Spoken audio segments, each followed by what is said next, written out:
Hi, welcome to my Parsha Shir. This week we will be discussing Parshas Kiseitze. Thank you to Aaron and Lillian Fuchs and Jason Fuchs for sponsoring today's Parsha Shir in memory of Lillian's mother and Jason's grandmother, Sylvia Glatter, Zelda Baslea Oleh Sholem, whose yahrzeit is on the 14th of Elul. May her neshama have an aliyah, may we all be zeicha to see Tchias HaMesim. In Parshas Kiseitze, we encounter one of the most unusual mitzvahs in the Torah. Ki kore kan tzipor lefanecha baderech, if a bird's nest happens to be in front of you on the way, b'chol eitz o ala oretz, in any tree or on the ground, efrochim or beitzim, with young birds or eggs, v'ha'em ravetzes ala efrochim o ala beitzim, and the mother is sitting on the young or on the eggs, lo yisikach ha'em ala bonim. You shall not take the mother together with the young. Shaleach teshalach esoim ve'esabonim tikach loch. You shall surely send away the mother, and the young you may take for yourself. Why? Leman yitav loch v'harachta yomim, so that it may go well with you and that you have a long life. At first glance, this mitzvah seems like a simple rule. It's about dealing with a bird's nest. If you come across a nest on your travels, and the mother bird is hovering protectively over her eggs or her chicks, you are not allowed to take the mother together with her young. Instead, you must first send the mother bird away, and only then can you take the eggs or the chicks and have them. That's the law. It's straightforward, except it's not, because the Torah adds a surprising kicker, a twist. If you do this mitzvah, it will be good for you and you will merit long life. Really? Think about that for a moment. The reward for shooing away a bird before taking its eggs is the same reward the Torah promises for honoring your parents, one of the most fundamental, difficult, emotionally charged mitzvahs of them all. How could two mitzvahs so radically different in scope and significance share the same reward? And what is so profound about sending away a mother bird that the Torah attaches such a lofty promise of blessings and longevity to it? It's really confounding. Well, guess what? This little mitzvah has provoked centuries of debate, philosophical argument, and layers of mystical interpretation. Is it about compassion for animals? Is it about training us to be less cruel? Is it about obedience without asking questions? Or is it something deeper still, something about shaping the human soul through even the smallest actions? Today, I'm going to examine this curious mitzvah and share a variety of perspectives. Hopefully, together, we will be able to make some sense of it. The mystery about this whole mitzvah deepens with a Mishnah in Maseches Brachos, Daf Lamed Gimel Amud Beis. The Mishnah says, "Ha'omer al kan tzipor yagiu rachamecha mishtakin oisai." If someone says in their prayers, their davening, "Your mercy, God, reaches even to the bird's nest," we have to silence him. Mishtakin oisai. In other words, if you stand up in shul and use shiluach hakan as an example of God's kindness, of God's compassion, the Mishnah says you need to be told by everyone in shul to sit down and stop talking. The Gemara there pushes it even further. Al kan tzipor yagiu rachamecha, my timer. Why do we silence him, the Gemara asks? What's so wrong with saying that God is kind and proving it from this mitzvah of shiluach hakan? The Gemara gives two answers, two explanations.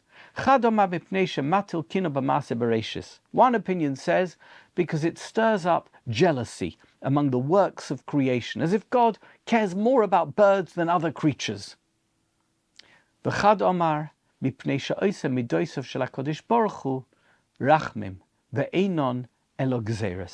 the other opinion says because it presents God's commandments as being motivated by mercy, when in truth they're decrees. This Gemara is very, very thought-provoking. It gives two very different reasons why you mustn't ascribe this mitzvah.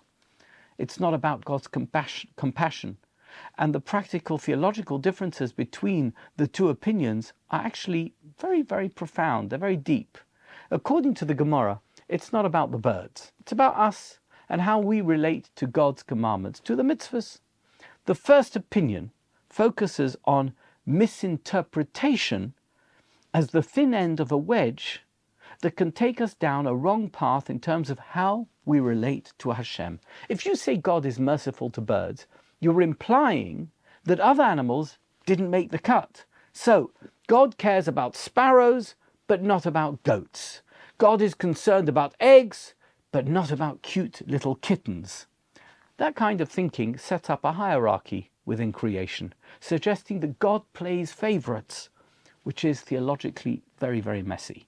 This distorts our understanding of creation by turning mitzvahs into a commentary on which creatures God likes more. And that might be something that we apply in other areas of life, including in terms of different classes of human beings or individuals within the human experience. That's very wrong. We can't have that. The second opinion in the Gemara is much, much starker than the first one is. You mustn't portray God's attributes as mercy, says the Gemara, because really they are decrees. This approach is more radical. It's not about birds versus goats or eggs versus kittens. It's about how we view mitzvahs altogether. If you say God commanded Shiluach HaKan out of mercy, you're assigning human logic to divine commands. According to this view, mitzvahs aren't about compassion, they're about obedience. God decreed them, and our job is to follow them, whether we understand them or not. Perhaps the practical difference between these two explanations is this. According to the first opinion, there's nothing wrong with saying that God is compassionate. Just don't use this particular mitzvah as your example, because it could imply favoritism in creation. But according to the second opinion, it's wrong to frame mitzvahs as acts of compassion at all. Mitzvahs aren't about what makes sense to us. They are divine decrees, period. This debate cuts to the heart of how we approach Torah and mitzvahs. Are the mitzvahs tools for teaching us values we can understand, like compassion and justice? Or are they commands, directives beyond human logic, meant simply to be obeyed? And sure enough, the Ramban, Maimonides, picks up right where that second opinion leaves off. In his Perush HaMishnayos, his explanation of the Mishnah, on Brachos, right there and then, he says it bluntly. We silence him because he attaches the reason for this mitzvah to God's compassion for the bird. But that's not the case at all. After all, if the mitzvah was truly about compassion, God would not have permitted the slaughter of animals or birds at all. He wouldn't have allowed it. Instead, it is a directive, a decree, without any reason. The Rambam is adamant. Don't ever call the mitzvah of Shiluach HaKan compassion. Don't even try to explain it in terms of mercy. If God was concerned with the feelings of animals, he wouldn't allow us to kill them and eat them now, would he? The fact that slaughtering animals is permitted proves that this mitzvah is not about compassion.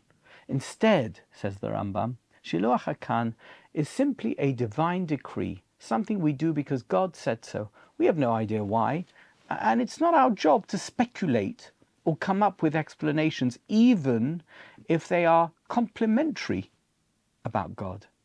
No more, no less. Not allowed to say it. The Rambam is not pulling his punches. Rambam, the great philosopher, the rationalist par excellence, is taking the hard line. Some mitzvahs, and maybe that translates into all mitzvahs, have no reason that we mere mortals can grasp. They are gezeres, plain and simple, decrees, and yet, to be sure, not everyone agreed with the Rambam. In fact, many commentators pushed back strongly and insisted that mitzvahs do have reasons and that they do shape us in very specific ways. The Medrash Tanchuma, for example, doesn't sit comfortably with the Rambam's no-reason approach. On the contrary, the Medrash insists that mitzvahs do have a purpose, and that purpose is very much about us and self-improvement. In a passage discussing the laws of ritual slaughter, of shechita, the Medrash says as follows: know that this commandment of shechita was given for one reason only, to refine the Jewish people. For in the future God will prepare a feast for for the righteous from the giant animal and the Leviathan. And there will be no shechita there. None. It's a striking midrashic passage. The Medrash is saying, don't think that God really cares whether you cut the animal's throat from the front or the back, or if you shoot it in the head, because he doesn't. The very delicate laws of shechita are there for you, to refine you, to discipline you, to shape your soul. And the proof is that in the Messianic future, when humanity has already reached its perfection, there won't be shechita at all. There will be no need, because the mitzvah was never about the animal. It was about you. This resonates much more with the first opinion in the Gemara, the idea that mitzvahs can't be reduced to favoritism or sentimentality, but that they do have a moral and spiritual purpose. The Torah is not some cosmic rule book of arbitrary commandments. It's a training manual for the human being. And that tension between Rambam's austere, no reason, just decree, and the Medrash's inspiring every mitzvah refines you, has become one of the great ongoing debates in Jewish thought, as we shall see. Even the Rambam himself seems to have softened his position later in life. His Perush HaMishnayos, where he declared Shiluach HaKan to be a decree with no reason, was written when he was still a young man. He was still in his 20s. But years later, in his mature masterpiece, Moreh Nevuchim, Guide for the Perplexed, the Rambam takes a very different tone. There, he writes, there are those who say that the Torah has no reasons at all, and there are those who say that every single commandment is rooted in divine wisdom. And Rambam makes it clear where he stands. All the mitzvahs have a useful purpose. The only question is whether we can perceive it or whether it is hidden from us, either because our intellect is too limited or because our wisdom is incomplete. In other words, yes, there are mitzvahs like lo sirtzach, do not murder, or lo signov, do not steal, where the purpose is obvious. But then there are mitzvahs like orla, not eating the fruit of a tree for its first 3 years, or kilayim, forbidden mixtures in agriculture, where the purpose of the mitzvah isn't so obvious. The Rambam's bottom line is that there is a reason, even for this seemingly inexplicable mitzvahs. That reason may not be apparent to us, but nothing in the Torah is arbitrary.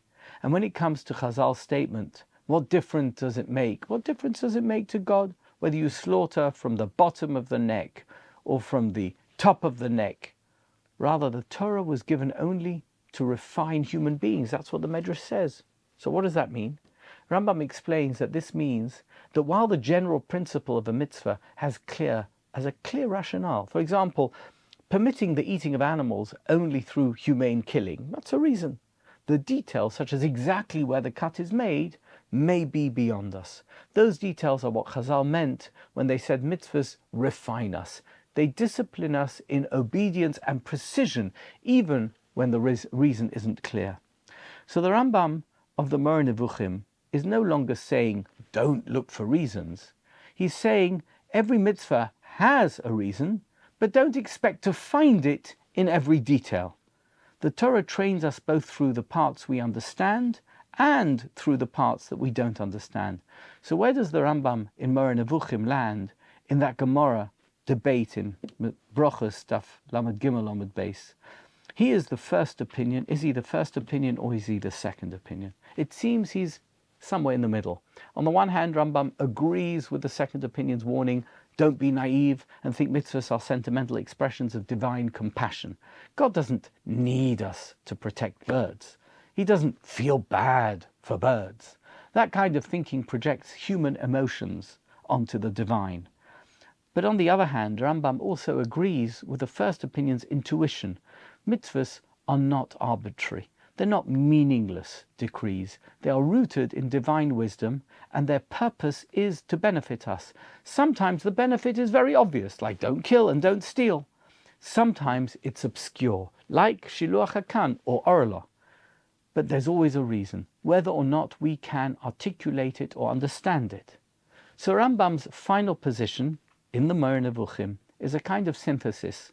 Not God has mercy on the bird, that's too simplistic. Not this mitzvah has no reason whatsoever, that leads to despair possibly, but rather this mitzvah has a purpose to train and refine us even if we don't always know how or why or what. In modern terms, Rambam is telling us don't reduce mitzvahs to sentimentality, but don't empty them of meaning either. They're divine pedagogy, lessons designed to mold us even in ways that we don't fully understand. Now, let's take a look at the Ramban. If the Rambam is cautious about attributing too much meaning to mitzvahs, the Ramban is far bolder. On Shiluach HaKan, he says outright that this mitzvah has a very clear ethical purpose. He writes as follows: the reason is so that we should not have a cruel heart and show no mercy, or so that the Torah does not permit wanton destruction to wipe out an entire species, even though it permits eating that species. In other words, Shiluach HaKan is about training us in compassion. Killing a mother bird while she is sitting on her young would harden us. Taking mother and children together threatens the survival of the species. Either way, the Torah says, don't do it. The Ramban goes further, addressing that Gemara in Brachos that shut down the God is merciful to birds explanation. According to Ramban, Chazal weren't denying that mitzvahs shape our character. What they meant to say was, the mitzvah is not about doing God a favor, as though he needs mercy for his creatures. Rather, says Ramban, the benefit is for the human being himself to protect him from harm, from false beliefs, or from adopting corrupt traits.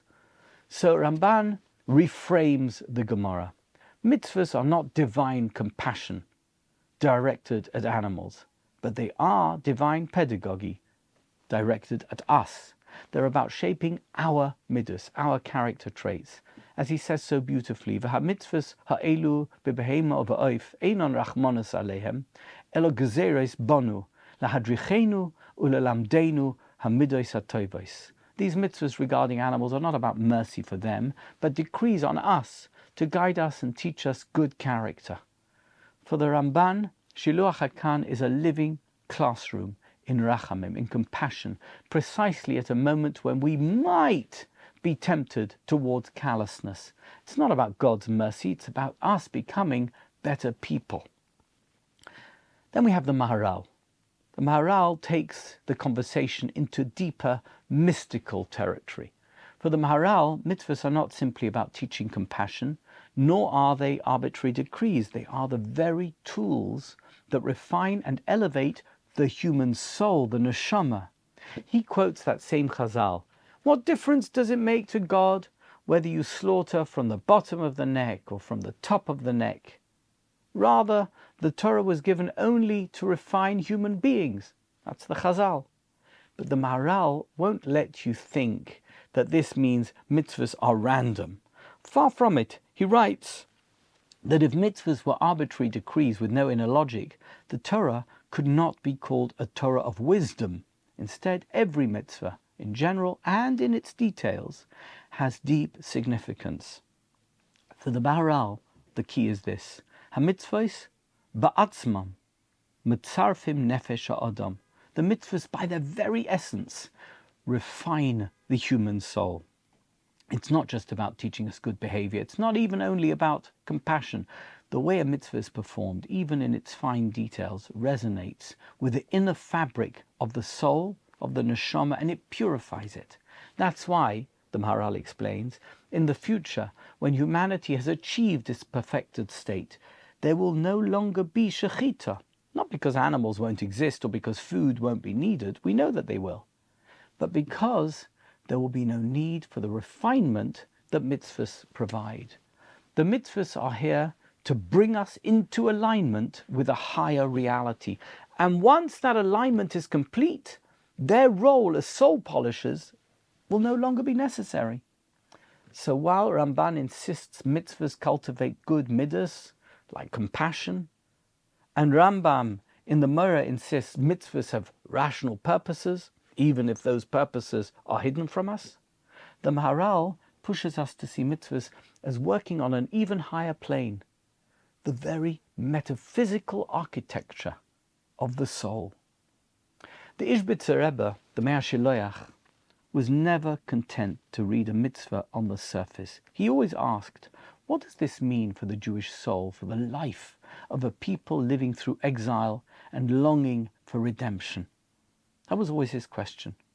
When he looked at the mitzvah of Shiluach HaKan, he saw more than a bird and her nest. He saw the drama of Jewish history. The mother bird, he said, is the Shekhinah, God's presence in the world, hovering protectively over her children, the Jewish people. And when the Torah commands, Shaleach teshalach eso'im, you shall surely send away the mother, it hints at those dark moments when God seems to withdraw, when the Shekhinah is sent away and his children are left alone. And isn't that the story of Jewish exile? There have been so many moments in our history, crusades, pogroms, Inquisition, Holocaust, and yes, even October 7th, when it felt as if God had hidden his face, when the nest was left exposed, and we wondered, how could the mother be sent away? Where is God's protection? But here is the Ishbitzer's breathtaking insight. Even in that absence, the children remain and endure.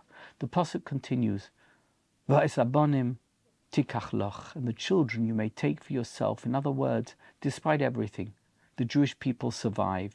We endure. In fact, we often grow stronger precisely in the moments when God seems most hidden. And the promise at the end of the mitzvah becomes a prophecy. Leman yitav loch v'ha'arachta yomim, so that it may be good for you and your days will be lengthened. Our very survival in the face of abandonment by God is what ensures our future. The exile is not the end of the story. It is the hidden pathway to blessing and endurance. Think about how powerful this is for us today. We live in a world where many Jews feel the Shekhinah has been sent away. Tragedy strikes and faith is shaken. God's presence seems distant. But the Ishbitzer is telling us, don't mistake absence for abandonment. Even when the mother bird is gone, the children, the Jewish people, live on. That resilience, that refusal to disappear, is itself the divine promise that history bends towards redemption. So Shiluach HaKam becomes more than a mitzvah about birds. It becomes a map of Jewish destiny.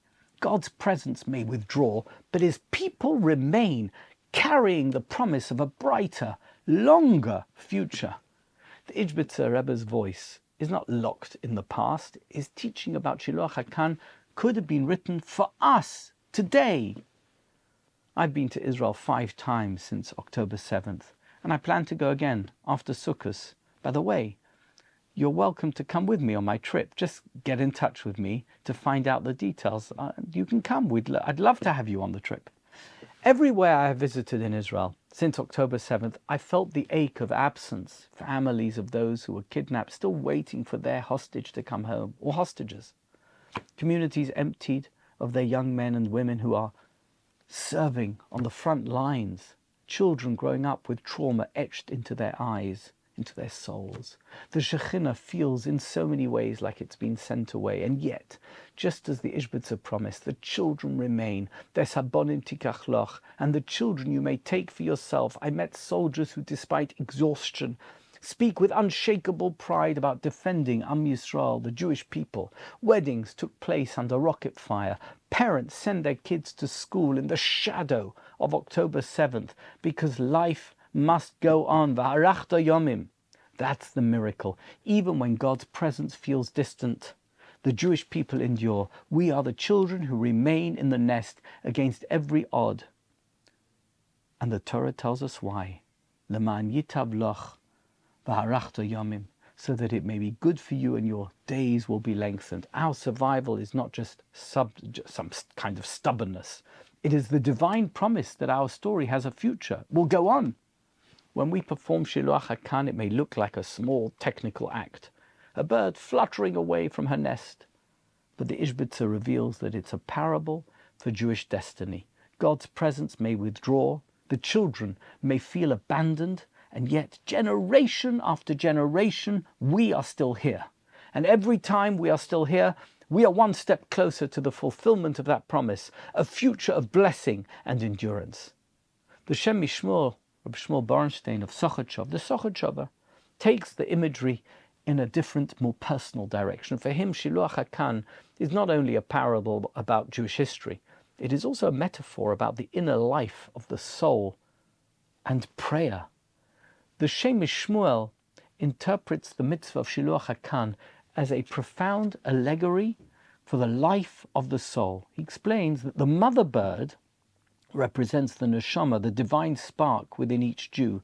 Just as the mother bird hovers over her young, the soul hovers over its offspring, the prayers, mitzvahs, and words of Torah that emerge from it. These actions are the children of the soul, born out of its connection to God and its striving for holiness.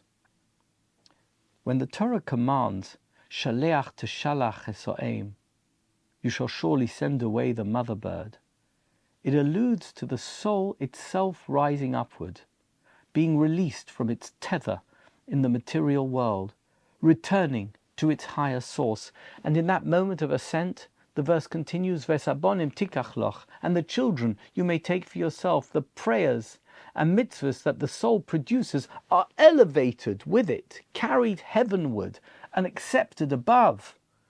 In this way, the mitzvah becomes a parable for spiritual elevation.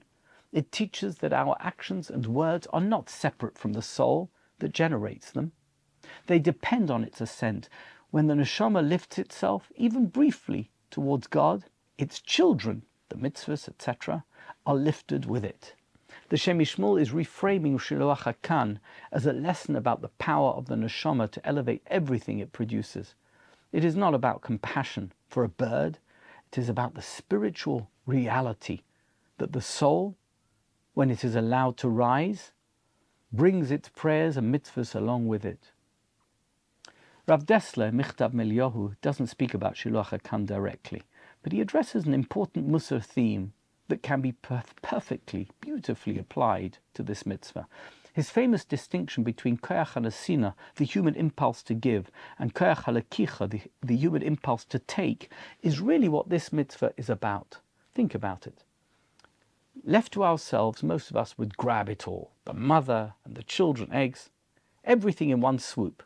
That's human nature, to take as much as possible. But the Torah tells us no. Lo tikach ha'em al habonim. You shall not take the mother with the children. You can take, yes, but you can't take it all. You must give something up. So send away the mother. That small act of restraint turns the moment of lekicha, taking, into a training exercise in nesina, giving. It forces us to shift from just being takers to being givers as well. Even in the tiniest corner of life, and, says Rav Dessler, once you shift into that one corner, the habit spreads everywhere. Once you do something different, you'll change. The Gemara in Brachos tells us that if someone prays, Al kan tzipori yagiu rachamecha, your mercy reaches even the nest of a bird, we silence him. At first glance, this sounds very strange. Why should it be wrong to praise God's mercy in giving us this mitzvah? Rav Kook explains that the problem is not that God has no mercy here. Of course he does. The problem is that such a prayer confines divine compassion to one narrow, tiny case. To hold up Shiluach HaKan as the proof of God's mercy is to make his infinite compassion sound small, as though it can be contained in the image of a bird's nest. For Rav Kook, the mitzvah does teach compassion. Of course it does. But it must be seen as part of something much bigger. The Torah's vast project of moral education. Every mitzvah, from the greatest to the smallest, is a window into God's kindness, his wisdom, his love for creation. To reduce it all to one act is to miss the infinite horizon behind it. So what is the right way to think about it? Perhaps like this. If even here, in this fleeting encounter with a bird on the side of the road, the Torah trains us in mercy, then surely the compassion of God is boundless, extending to every corner of creation, far beyond what we can comprehend. The lesson isn't that God cares only about the bird's nest. The lesson is that God's compassion is cosmic, so infinite that the tiniest mitzvah is just one sliver, one glimmer of it shining through. Rav Kook often looked at mitzvahs that deal with animals as a kind of moral roadmap for humanity. On the surface, the Torah gives us permission to use animals for food, for work, for clothing. But that permission is never unconditional. It is wrapped in boundaries, in laws that constantly nudge us toward refinement, toward a deeper awareness of the life around us. Shiluach HaKan is a prime example. By sending away the mother bird before taking the young, the Torah trains us not to uproot life at its source, not to trample over the bond between parent and child. The mitzvah whispers, you may use, but you may not destroy. You may take, but only with sensitivity. It sits alongside another mitzvah with the same logic. You may not slaughter a mother animal and her child on the same day. Both commandments steer us away from callousness, away from treating life as disposable. Rav Kook sees in these laws a slow, steady education of the human soul. Each act of restraint, each practice of compassion is another step in a long moral journey. And that journey, he says, points toward nothing less than the messianic vision that Isaiah describes. Lo yareu v'lo yashchitu b'chol har kodshi. They shall not hurt nor destroy in all my holy mountain. In other words, Shiluach HaKan is not just a quirk of ritual law. It is a seed of redemption planted in the details of halacha, teaching us that even in the way we treat animals, we are being prepared for a world of peace, a world where life is cherished, not consumed. We began our shir today with a Mishnah in Brachos, telling us that someone who praises God's compassion on the bird's nest while praying, while davening, must be silenced. The Gemara offered two explanations, either because it creates jealousy in creation, as if God only cares about the birds, or because it reduces mitzvahs to mere expressions of mercy, when in truth they are divine decrees beyond our comprehension, beyond our understanding.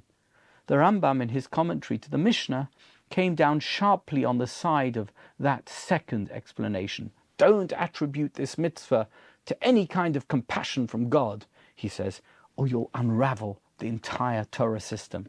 But the Medrash Tanchuma pushes back. What difference does it make to God whether you slaughter from the neck, from the top of the neck or the bottom of the neck? The mitzvahs are there to refine human beings, the Medrash says. Already we see the tension between mitzvah as gezerah, decree, and mitzvah as chinuch, education. The Moreh Nevuchim, the Rambam, in the Moreh Nevuchim, seem to soften his stance.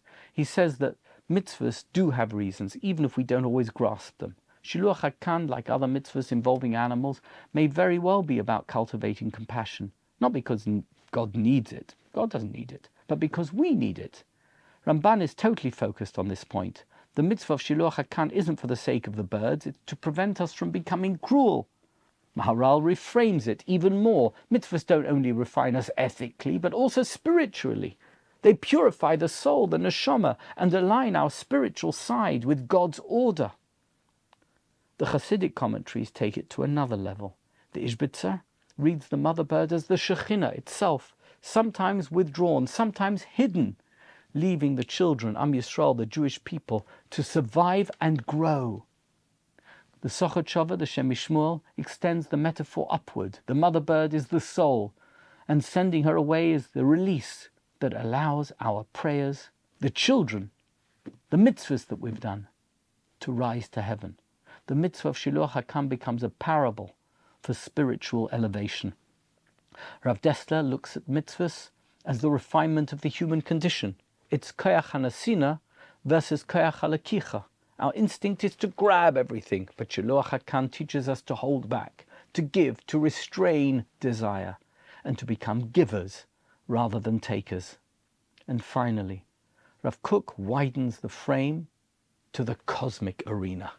To say God's mercy is only about the bird's nest is to shrink his infinite compassion into something small, minuscule, tiny. Instead, the mitzvah of Shiluach HaKan is just one tiny glimpse into God's boundless rachamim. For Rav Kook, laws like Shiluach HaKan and Osav Es Benoi are not about birds and animals, but about humanity's long and tortuous moral journey. One day, we will have no need of these mitzvahs, because our neshamas will be refined to the ultimate level. From Mishnah to Medrash, Rambam to Ramban, Maharal to Hasidic Torah and Musar, and to Rav Kook, Shiluach HaKan turns out to be a mitzvah that is much more than just a law about birds' nests. It is truly a mirror of our relationship with God, a training ground for our midas, a metaphor of exile and redemption, a spiritual learning moment, and a glimpse of the messianic future. Shiluach HaKan isn't really about birds at all. It's about us. It's about whether we live as takers or as givers, whether we see exile or redemption in the flutter of birds' wings, and whether in the smallest acts we can glimpse God's infinite compassion and the promise of a world made whole. And with that, I will conclude. Thank you so much for watching. Thank you so much for listening. Thank you. Thank you.